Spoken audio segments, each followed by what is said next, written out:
My sister told me she needed just a few days of shelter, then reordered my books, opened my mail, and whispered through the door, "I liked what you did with your sheets." When I confronted her, she said, "You always needed someone watching you." Admit it, I didn't answer. That was 2 months ago. This morning, she was crying in my parents' driveway. They didn't let her in. I hadn't seen my older sister in almost 9 years, not since the night she destroyed my 18th birthday. She faked a pregnancy scare right in the middle of my party, claiming she was cramping, pale, maybe bleeding, causing our parents to shut down the celebration immediately and rush her to the ER, leaving me behind with a house full of confused friends and half-melted ice cream cake. By the time they returned at midnight, it turned out to be just stress, no baby, no explanation, no apology, just relief that overshadowed my feelings entirely. Throughout my childhood, she stole my science project, crashed our parents' car, and even blamed me for her shoplifting phase. Yet somehow, I was always the one grounded while she got hugs and second chances. That night, I realized I didn't just have a selfish sister, I had parents who let her walk all over me, every single time. 9 years later, I was doing okay. Steady IT job, my own condo, zero contact with family, and peace. Then one random Thursday, a Facebook message appeared. "Hey, I've been thinking about you. I miss you." It was her, my sister. Part of me wanted to delete it and pretend it never came, but another part, the part that always hoped she'd change, decided to answer. She claimed she'd been attending therapy, felt terrible about the past, and wanted to fix things. Against my better judgment, we met for coffee. She looked freshly polished with a fake tan and fake lashes, but she came to me with real tears and hugged me as if we'd always been close, making me realize I wasn't over it, that I still wanted my sister back. She told me she was struggling, living with a guy who screamed a lot, and on really bad days, he'd throw pots and pans at her. She said she finally saw how toxic our parents had been, and that she envied my life. We talked late into the night when she eventually asked to crash at my place, just for a few days, because she needed to breathe. So I let her. Biggest mistake I ever made. Initially, it seemed fine. She cooked dinner once, offered laundry help, praised my furniture as though on HGTV. But soon things got weird. She stayed out till 4 a.m. every night. Soon mysterious packages arrived, some in my name. But as soon as I went to open them, she would run in the room and snatch it away saying, "Sorry, accidentally put the wrong name." One time I caught her snooping through my dresser drawers, though she laughed it off saying, "I was hoping your bra might fit me." But nope, too small, like always. It stung a bit when she said that, but I tried not to take it personally. One morning, I found her crying at my home office desk, saying she'd messed up and needing me to co-sign a loan for a course that would change everything. She promised I'd receive payments and played on my past belief in her. She was right. I'd always believed her before. I covered for her sneaking out at 14, took blame for her vape pen at 16, forgave her soap opera drama on my 18th, but I wasn't 18 anymore. "You remember what you did on my birthday?" I asked. She just stared at me and said, "What birthday?" Exactly. I refused the loan, refused co-signing, refused more chances, and her tears instantly stopped as she snapped, accusing me of playing victim, believing myself superior because of my boring job and suburban condo. I told her to pack. She declared me dead to her and left 2 hours later, stealing wine, a hoodie, and spare keys, forcing me to change locks immediately. I thought it was over until my bank alerted me to another loan application in my name. My credit app confirmed she'd tried again. This time I didn't call her. I called a lawyer. Her name was Morgan Reeves, and she had the kind of no-nonsense attitude I needed right then. Her office was small but professional, with degrees covering one wall and a massive filing cabinet against another. "This is unfortunately common with family members," Morgan said after I explained everything. "They have access to your personal information, know your history, and can anticipate your moves, but that doesn't mean you can't fight back." She helped me draft cease and desist letters to Vanessa,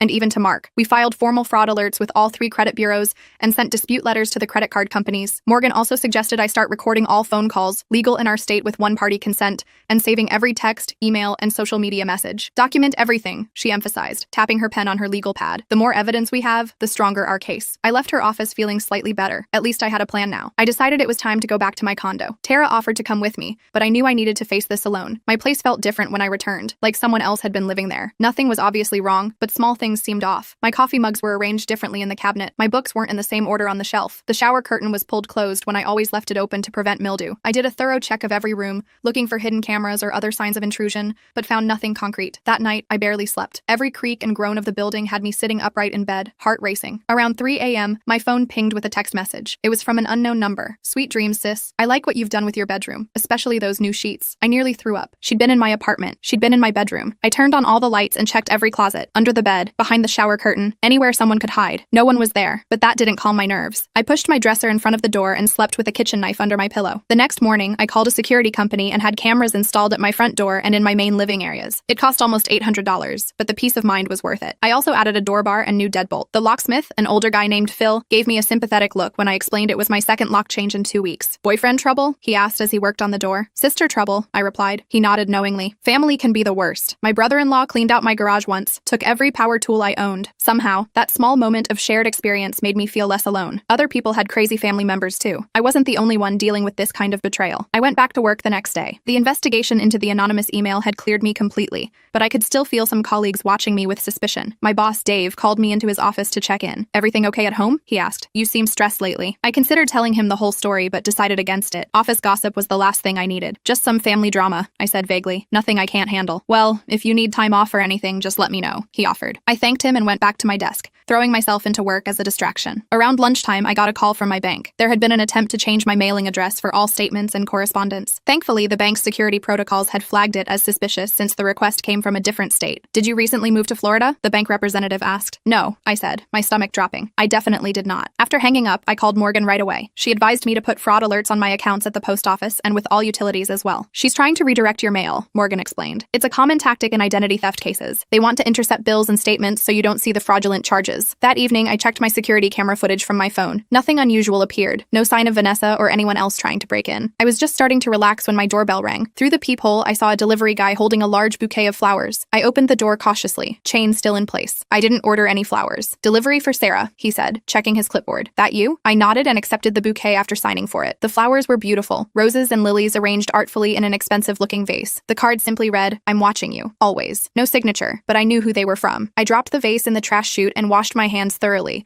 as if I could wash away the creepy feeling the flowers had given me. Then I added the card to my evidence file and updated my log with the details of the delivery. The next day was Saturday, and I decided to do something normal for once. I went to my favorite coffee shop, laptop in tow, planning to catch up on some personal emails and maybe watch a movie. The barista, Jake, greeted me by name. Hey stranger, haven't seen you in a while, he said as he prepared my usual order, vanilla latte with an extra shot. Been busy, I replied with a forced smile. Your sister was in here yesterday, he continued casually. She looks just like you. Well, except for the hair, and she's a bit taller. I froze. My sister was here? Yeah, she said she was visiting you. Super friendly. She asked a bunch of questions about you. How often you come in, what you usually order, if you ever come with friends. I thought it was sweet she wanted to get to know your routine. My hands started shaking so badly I had to set my coffee down. Jake, that woman is not my sister. I mean, she is, but we're not in contact. She's been stalking me. Jake's eyes widened. Oh, shh. I'm sorry. I had no idea. She seemed so normal. That's her specialty, I muttered. Did she say anything else? She mentioned something about your parents being worried about you. Said you'd been acting strange lately, cutting off family. I didn't think much of it at the time. Great. Now even my favorite coffee shop wasn't safe. Vanessa was systematically poisoning every part of my life, turning strangers against me before I even knew she'd been there. I thanked Jake for the information and left. My coffee barely touched. When I got home, I had an email from my landlord. Apparently, someone claiming to be my emergency contact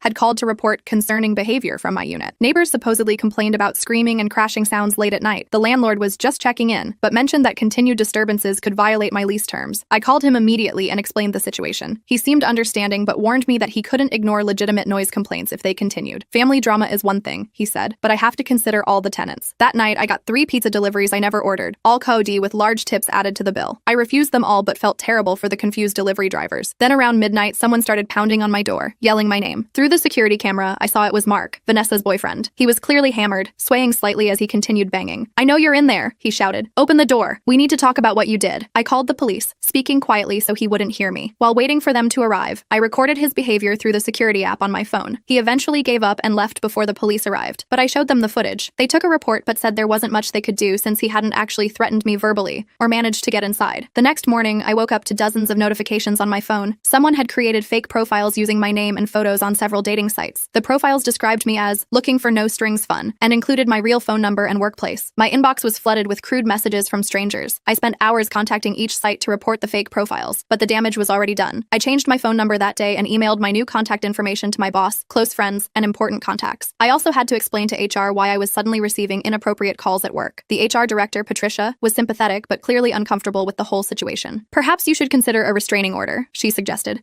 sliding a pamphlet for the Employee Assistance Program across her desk. I'm working on it, I assured her. My lawyer is gathering evidence. Speaking of evidence, I now had quite a collection. Morgan was impressed when I met with her again, bringing a neatly organized folder of screenshots, recordings, photos, and a detailed timeline of events. This is exactly what we need, she said, flipping through the documents. I think we have enough for a temporary restraining order. It won't solve everything, but it's a start. We filed the paperwork that day. The hearing was scheduled for the following week, which meant I had to endure several more days of Vanessa's harassment, and she didn't disappoint. That very night, I came home to find my car had been keyed in the parking garage. Long, deep scratches ran the entire length of both sides. The word liar was carved into the hood. I immediately checked with the building management about security footage, only to learn that the cameras in that section of the garage had been malfunctioning since earlier that afternoon. The timing was too perfect to be coincidental. The security manager, Robert, seemed genuinely apologetic as as he showed me the blank footage from that time period. The system showed it was recording, but when we tried to access the files, they were corrupted, he explained, looking frustrated. We've had issues with this particular camera before, but never this bad. I knew Vanessa couldn't have hacked into a security system, but I wondered if she might have found another way to tamper with it. Perhaps she'd made friends with someone who worked in the building. It wouldn't be the first time she'd charmed her way into getting what she wanted. The next day, I received an email from my student loan servicer confirming my request for forbearance due to hospitalization. I had made no such request. When I called to correct this, the representative seemed confused by my denial. According to our records, you called yesterday and provided all the necessary verification information, your social security number, date of birth, and even correctly answered your security questions about your mother's maiden name and your elevated school. A chill ran down my spine. Vanessa would know all of that information. That wasn't me, I insisted. Someone is impersonating me. Getting my internet restored took 3 days and required an in-person visit to their office with multiple forms of ID. I was starting to feel like I spent all my time just proving I was me and undoing Vanessa's sabotage. The emotional toll was becoming unbearable. Each night I'd collapse into bed, exhausted from the day's battles, only to lie awake worrying about what new violation I'd discover tomorrow. The constant vigilance was wearing me down, checking my accounts multiple times daily, scrutinizing every email, jumping at unexpected sounds. I felt like I was losing pieces of myself, becoming defined by this conflict, rather than by who I actually was. The final straw came when I received a call from my doctor's office confirming my appointment with Dr. Winters, the psychiatrist. I had never made such an appointment. It says here you called yesterday, the receptionist said. You were quite insistent about needing help with delusions and paranoia. Said you'd been imagining a sister who doesn't exist. My blood ran cold. I never called. I don't even have a psychiatrist. Well, someone called using your name and insurance information. They even knew your medical history. I felt violated in a whole new way. My medical records were supposed to be private, protected by HIPAA laws. I asked the receptionist how someone could have accessed that information. I'm not sure, she admitted. But they had your insurance ID number and knew about your allergy to penicillin and that visit for bronchitis last winter. We assumed it was you. I immediately called my insurance company to report the breach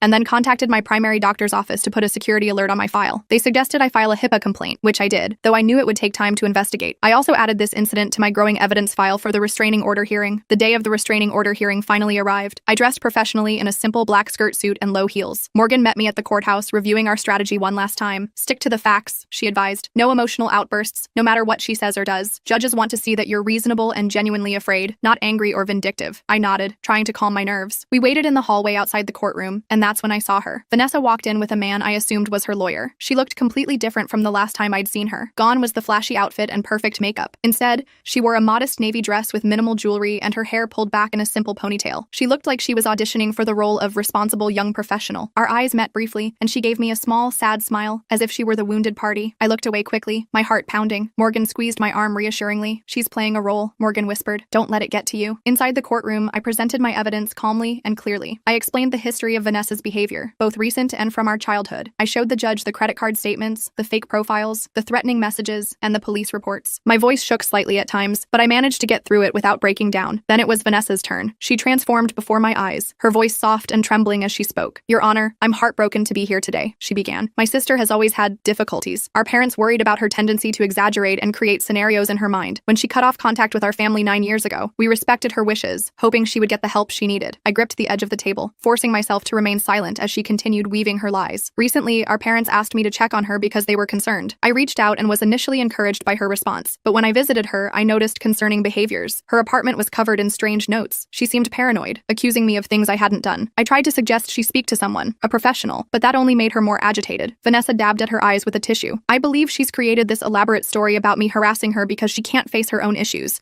These so-called fake profiles and credit cards, I had nothing to do with them. I've been trying to help her, not hurt her. Her lawyer presented character witnesses, friends who described Vanessa as caring and devoted to her family. One even claimed to have witnessed me having a meltdown in public, screaming about being followed. It was completely fabricated, but delivered with such conviction that I saw the judge's expression shift slightly. When it was time for cross-examination, Morgan was brilliant. She methodically exposed inconsistencies in Vanessa's story, presenting phone records that showed calls from Vanessa's number at the exact times the harassment occurred. She showed the judge the lipstick message on my bathroom mirror through photos I'd taken, pointing out that the handwriting matched samples of Vanessa's writing from birthday cards she'd sent me years ago, which I'd kept. And can you explain, Morgan asked Vanessa directly, why your boyfriend Mark appeared intoxicated at my client's door at midnight, an address he would only know if you provided it? Vanessa blinked rapidly. I don't know what you're talking about. Mark and I broke up months ago. Morgan played the security footage showing Mark clearly saying Vanessa's name as he pounded on my door. Vanessa's composure cracked slightly, but she recovered quickly. He must be stalking me too, she said. That's why I left him. He's unstable. The judge seemed skeptical of this convenient convenient explanation. After both sides presented their cases, he called a brief recess to review the evidence. Those 15 minutes were the longest of my life. I sat rigid in my chair, avoiding looking at Vanessa across the room. When the judge returned, he granted my temporary restraining order. Vanessa was ordered to stay at least 500 feet away from me, my home, and my workplace. She was prohibited from contacting me directly or through third parties. The judge also ordered a full hearing in 30 days for a permanent restraining order pending further investigation. I felt a wave of relief wash over me, but it was short-lived. As we left the courtroom, Vanessa brushed past me in the hallway, whispering, "This changes nothing. You've only made things worse for yourself." Morgan heard her and immediately made a note of the threat. "We'll add that to the record for the permanent hearing," she said loudly enough for Vanessa to hear. I spent the next week in a strange limbo. The restraining order provided some peace of mind, but I still felt on edge. I changed all my passwords again, put additional security freezes on my credit, and even considered moving to a new apartment. The financial strain of all this was starting to take a toll. Between lawyer fees, security equipment, locksmith costs, and car repairs, I'd spent nearly $5,000 already. Then one evening, I received an email from an address I didn't recognize. The subject line was simply, "Truth about Vanessa." I almost deleted it, assuming it was more harassment, but something made me open it. "You don't know me," it began, "but I know your sister. My name is Jordan Wilson, and I dated Vanessa for about 6 months last year. I recently saw a post she made about you on social media that seemed off, so I did some digging. What I found disturbed me enough that I felt I needed to reach out. She did similar things to me when I broke up with her. Identity theft, harassment, spreading rumors to my friends and family. I didn't press charges because I just wanted it to end, but I regret that now. I have evidence that might help your case if you're interested. Call me if you want to talk." A phone number followed the message. I stared at my screen, heart racing. This could be another of Vanessa's tricks, a fake email designed to lure me into some trap. But what if it was legitimate? What if there were others out there who had experienced the same treatment from Vanessa? I called Morgan before doing anything else. She advised caution, but agreed it was worth investigating. "Let me reach out first," she suggested. "I can verify if this person is real and if their story checks out." 2 days later, Morgan called me with news. Jordan Wilson was indeed real, and his story seemed credible. He had dated Vanessa after meeting her at a yoga studio, and their breakup had triggered a campaign of harassment similar to what I was experiencing. He had documentation, texts, emails, police reports that showed a pattern of behavior consistent with what Vanessa was doing to me. "He's willing to testify at your permanent restraining order hearing," Morgan said, "and he thinks there might be others." Apparently, Vanessa mentioned other ungrateful people she'd taught lessons to during their relationship. This was a major breakthrough. If we could establish a pattern of behavior, it would strengthen my case enormously. Morgan suggested we try to find these other victims before the hearing. Over the next 2 weeks, through careful investigation and with Jordan's help, we identified 3 more people who had been targeted by Vanessa: an ex-boyfriend before Jordan, a former roommate, and a co-worker who had reported her for stealing from their workplace. Each had experienced some form of harassment, identity theft, or reputation sabotage. 2 had moved to different cities to escape her. 1 had changed her name. I met with Jordan in person at Morgan's office. He was tall with kind eyes and a nervous habit of running his hand through his hair when he spoke. The similarities between our experiences were chilling. "She seemed so normal at first," he said, echoing my own thoughts. "Charming, funny, attentive." Then little things started happening. My mail would disappear. Friends would mention conversations with me that never happened. My car was vandalized twice. "Did she ever admit to any of it?" I asked. "Never directly, but she would say things like, 'Isn't it weird how bad things happen to people who cross me?' with this little smile. When I finally broke up with her,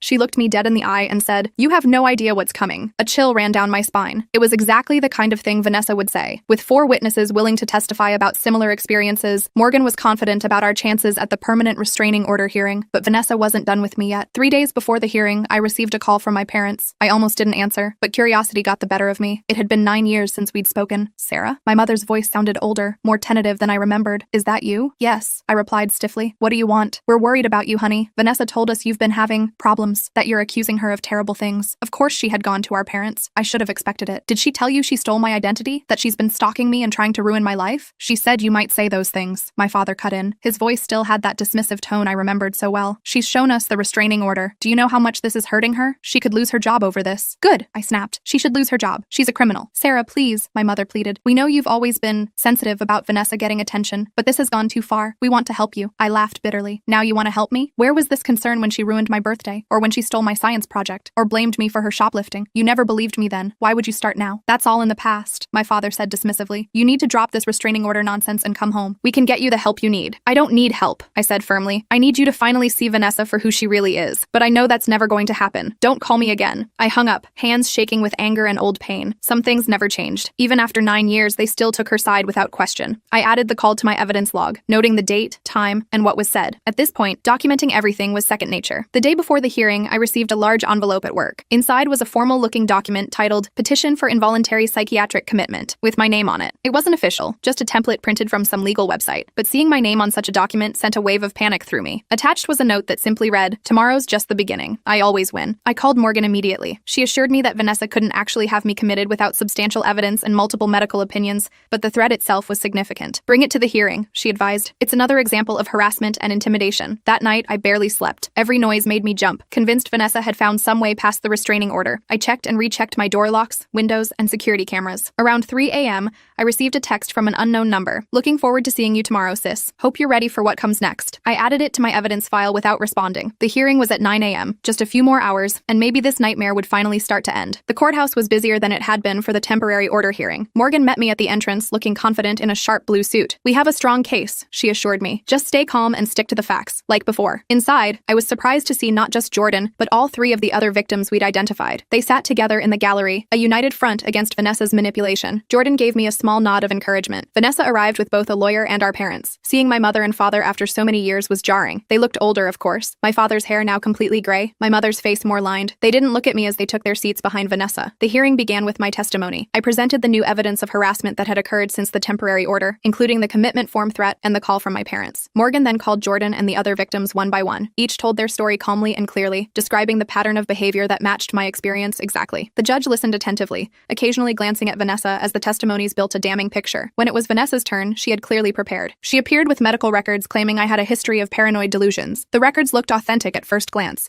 with official-looking letterheads and doctor signatures. These records show my sister has struggled with reality perception for years, Vanessa said, her voice dripping with fake concern. I've only tried to help her, to get her the treatment she needs. These people claiming I harassed them are friends of hers, participating in her delusion. Morgan was ready. She had subpoenaed records from the actual medical facilities Vanessa claimed had treated me. The representatives testified that the documents Vanessa presented were forgeries. I had never been treated at their facilities, and the doctor signatures were fake. The judge's expression darkened as this evidence was presented. When Morgan showed the threatening text messages, the fake profiles, the credit fraud documentation, and finally the petition for commitment form, Vanessa's facade began to crack. Ms. Reynolds, the judge addressed Vanessa directly, these allegations against you are extremely serious. Do you deny sending these messages or creating these fraudulent documents? Vanessa's lawyer whispered something to her, but she ignored him. My sister has always been jealous of me, she said, her voice taking on a harder edge. She's manipulated these people into lying for her. She's the one harassing me, trying to ruin my life because she can't stand that our parents love me more. The mask had slipped. The judge raised his eyebrows at her outburst, making notes on his pad. Morgan seized the opportunity, presenting the evidence of Vanessa's boyfriend showing up at my door, the security footage of my vandalized car, and the testimony of my neighbors about Vanessa's lies. The final piece of evidence came when Morgan called Charles, my building's maintenance supervisor, to testify. He nervously explained that a woman matching Vanessa's description had approached him several times in the weeks before the first restraining order. She told me she was Ms. Reynolds' sister and had locked herself out, he explained, fidgeting with his work badge. She offered me $200 to let her in the first time, saying it was embarrassing to admit to her sister she'd lost her key. And did you let her in? Morgan asked. Charles looked down. Yes, ma'am. She had family photos on her phone showing them together, and she knew details about the apartment. I thought she was legitimate. Did this happen more than once? 3 times total. The last time she offered $500 because she said there was a new security system. She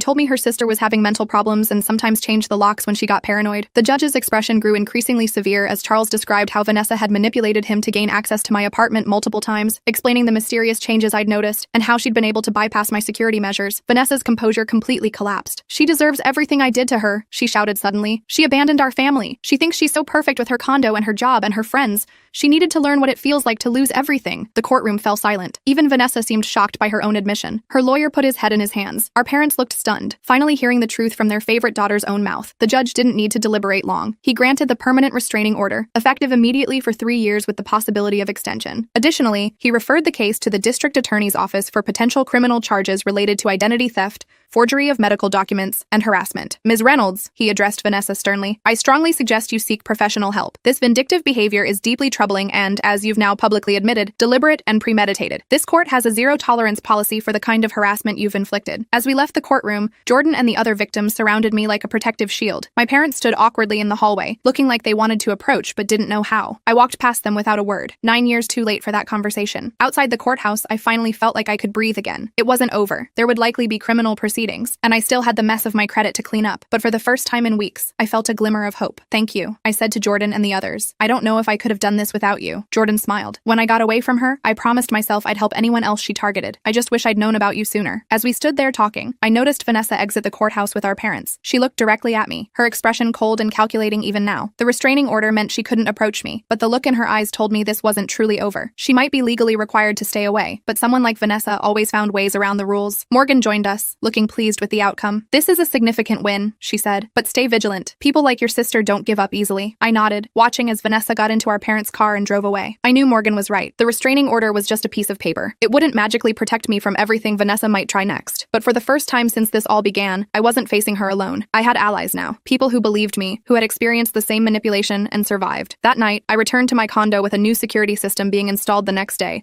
and Jordan's promise to check in regularly. I still jumped at shadows and checked my locks twice, but as I settled onto my couch with a glass of wine, I allowed myself to feel something close to victory. Vanessa had tried to destroy my life, just like she'd tried to ruin my birthday 9 years ago. But this time, I fought back. This time, I won. Or so I thought. Little did I know, Vanessa had one more card to play, and it would be her most dangerous move yet. I went to bed that night with Morgan's warning echoing in my head. "Stay vigilant," she'd said, and I planned to. I double-checked all my locks, tested my new security system 3 times, and even pushed my dresser in front of my bedroom door like I had before. It felt a little paranoid, but after everything that had happened, I figured better safe than sorry. The next morning, I woke up to blessed silence. No threatening texts, no emergency alerts from my bank, no strangers at my door claiming I'd ordered something, just normal. I almost didn't know what to do with myself. I made coffee, scrolled through my emails, nothing alarming there either, and actually managed to eat breakfast without feeling sick to my stomach. I decided to go into work early, hoping to catch up on all the projects I'd fallen behind on during this nightmare. My boss Dave noticed my improved mood immediately. "You look better," he said when I passed him in the hallway. "Things settling down?" I nodded. "Getting there. Got a permanent restraining order yesterday." "Good. Let me know if you need anything." He patted my shoulder awkwardly and continued on his way. Not exactly a heart-to-heart, but I appreciated the gesture. The next few days continued in this strange new normal. I kept waiting for the other shoe to drop, for Vanessa to find some loophole in the restraining order, but nothing happened. By the weekend, I was starting to relax a tiny bit. Jordan called to check in on Friday night. "Still quiet?" he asked. "Yeah, almost too quiet. Makes me nervous." I get that. After my thing with her ended, I kept waiting for the next disaster, but eventually I realized she'd moved on to someone else. That thought gave me pause. You think she's already found a new target? Maybe. Or maybe the court stuff scared her straight. Hard to say with someone like her. After we hung up, I decided to treat myself to dinner out. Nothing fancy, just the little Thai place around the corner from my condo. I was halfway through my pad Thai when I noticed a woman at the bar who kept glancing my way. She looked vaguely familiar, but I couldn't place her. When she caught me looking, she smiled and walked over. "You're Sarah, right?" she asked. I tensed immediately. "Do I know you?" "I'm Barbara. I work with Vanessa." She must have seen my expression change because she quickly added,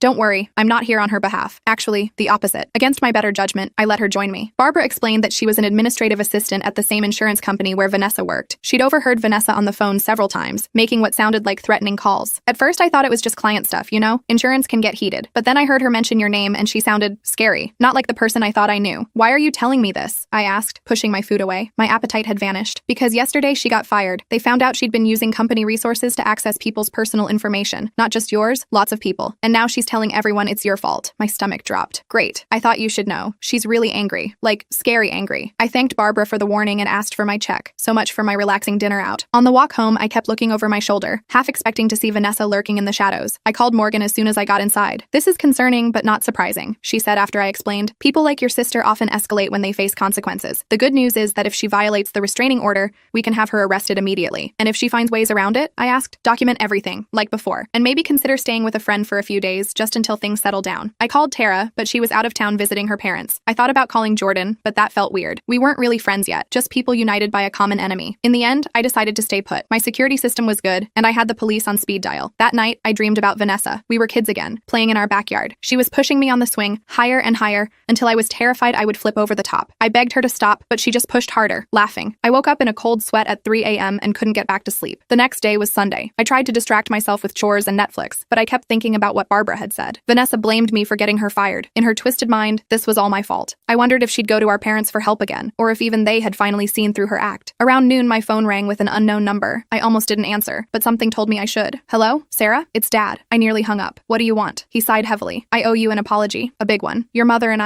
we've been talking a lot since the hearing. About Vanessa. About you. About how we failed you both." I didn't say anything. It was too little. Too late. "Vanessa came to us last night," he continued. "She was hysterical, saying you'd ruined her life, gotten her fired. She wanted money to teach you a lesson. That's what she said. Those exact words. Now he had my attention. And we said no. For the first time ever, we said no to her. We told her she needed help. Professional help. She didn't take it well. What does that mean? She trashed our living room, broke your mother's china cabinet, said things I never thought I'd hear from my own daughter. Then she left, screaming that if we wouldn't help her, she'd handle things herself." My blood ran cold. "When was this?" "Last night, around 8. Have you seen or heard from her since?" "Number we tried calling, but she's not answering. We're worried about what she might do. To herself or to you." I thanked him for the warning, ignoring his attempts to extend the conversation. As soon as we hung up, I called the police to report what my father had told me. The officer who took my call seemed concerned, but said there wasn't much they could do until Vanessa actually violated the restraining order order. Keep your doors locked and call 911 if she shows up, he advised. I spent the rest of the day on elevated alert, jumping at every noise. By evening, I was exhausted from the constant tension. I decided to take a hot shower,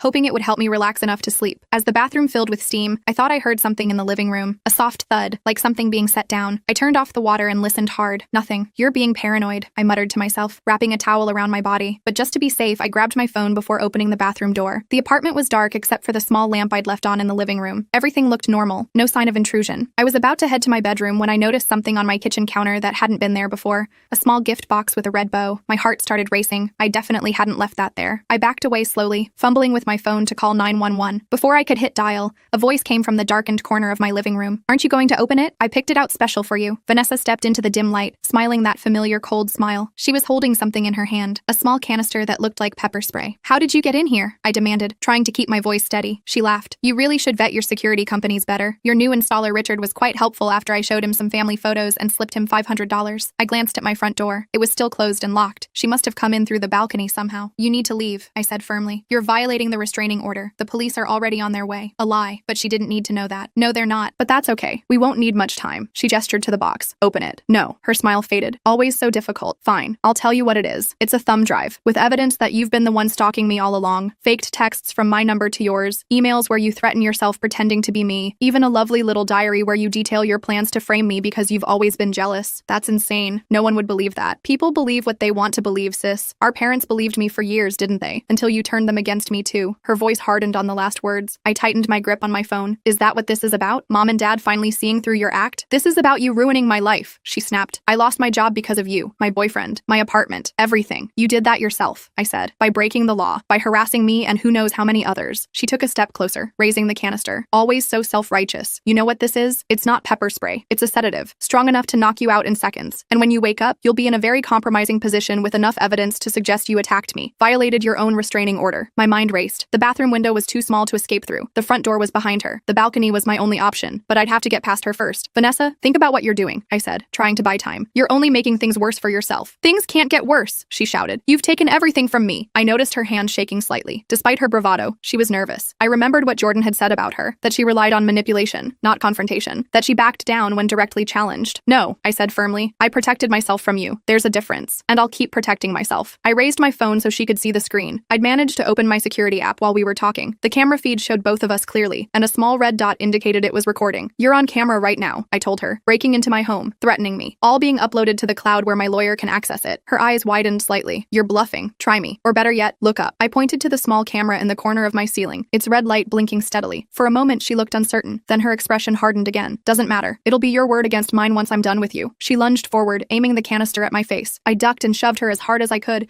sending her stumbling backward into my coffee table. The canister flew from her hand and skittered across the floor. I made a dash for the front door, but she recovered quickly, grabbing my ankle and pulling me down. My phone slid away under the couch. We grappled on the floor, Vanessa trying to pin me down while I fought to break free. She was stronger than she looked, fueled by rage and desperation. She managed to get on top of me, her hands going for my throat. You think you're so much better than me, she hissed, fingers tightening. You've always thought that. I couldn't speak, could barely breathe. Black spots danced at the edges of my vision. In desperation, I reached out blindly, my hand closing around something solid, the heavy glass paperweight from my coffee table. I swung it with all my remaining strength. It connected with the side of Vanessa's head with a sickening thud. She slumped sideways, her grip on my throat releasing. I scrambled away, gasping for air, and retrieved my phone from under the couch. My hands shook as I dialed 911. I need help, I croaked when the operator answered. My sister broke into my apartment. She attacked me. I think she's hurt. Vanessa wasn't moving. A small trickle of blood ran from her temple where the paperweight had struck her. Panic seized me. Had I called her? I forced myself to approach to check for a pulse. It was there, steady beneath my fingers. She was just unconscious. The police arrived within minutes, followed by an ambulance. They handcuffed Vanessa even though she was still unconscious and loaded her into the ambulance. I gave my statement, showing them the security footage and explaining about the restraining order. One officer found the canister Vanessa had threatened me with. We'll need to test this, he said, bagging it carefully. If it contains what you say it does, that's attempted assault with a chemical agent. Very serious charge. I spent the rest of the night at the police station,